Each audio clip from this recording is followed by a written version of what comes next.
माया की कोई परिभाषा ही हो, वो तो खुद एक परिभाषा है। माया एक ऐसे एहसास है जो हजारों के बीच में घुलो तो नैनों की सुरता दिला देती और जीवन में हर नैना रकम सुआ की तलाश देती। और हम जो नैना की बात करत हैं बोला अपन सुआ नहीं देती और वो दीवाना अपन मयारू के मया मोहम्मद होश के मिली। चलिए दुनिया पर नहीं हमने न जाने कौन कौन सी भाषाएं बोली में ये बात बोली गई हुई। आज मैं छत्तीसगढ़ी में कहा था अब पर नया था तुम्हें जवाब तो दे जा। मैंने बोली होता तभी समझ में कहा।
आज मैं पापा ना हमारे सबर मान लिए। हाँ तो चल शादी कर लो। हाँ।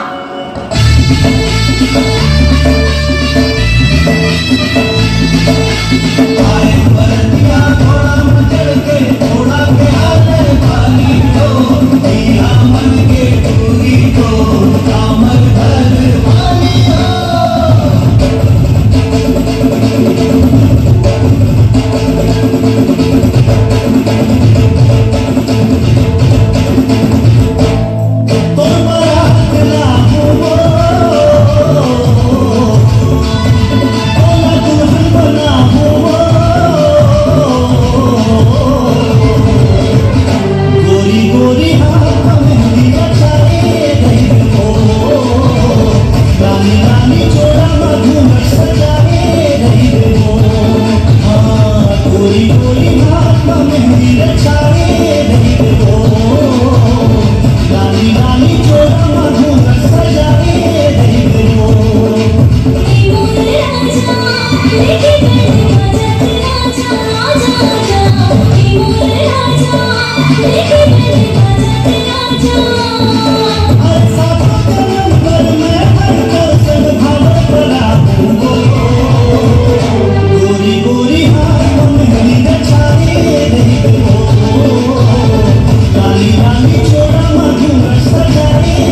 कहीं सामान नहीं पर तेला का बनाती थी।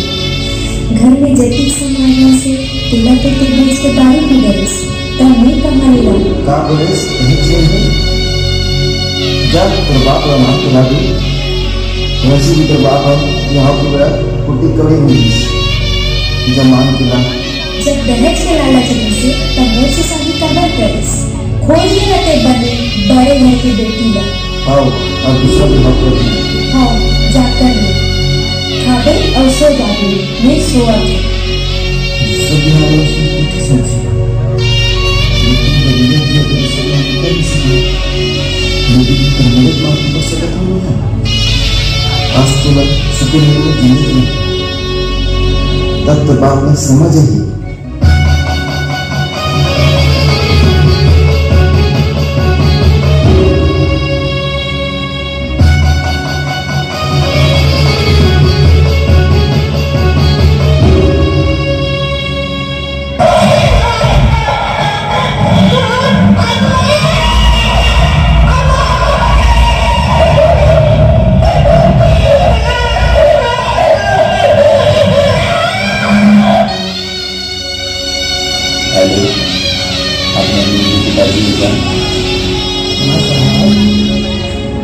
आपकी बेटी को आपके दामाद ने दहेज के नाम से जिंदा लगा दिया।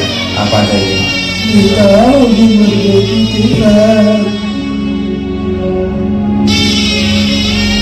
मैं इस समाज में पूछना चाहती हूँ जब तक इस समाज में दहेज के नाम से कच्चा बाप अपन बेटी को मरे नहीं देती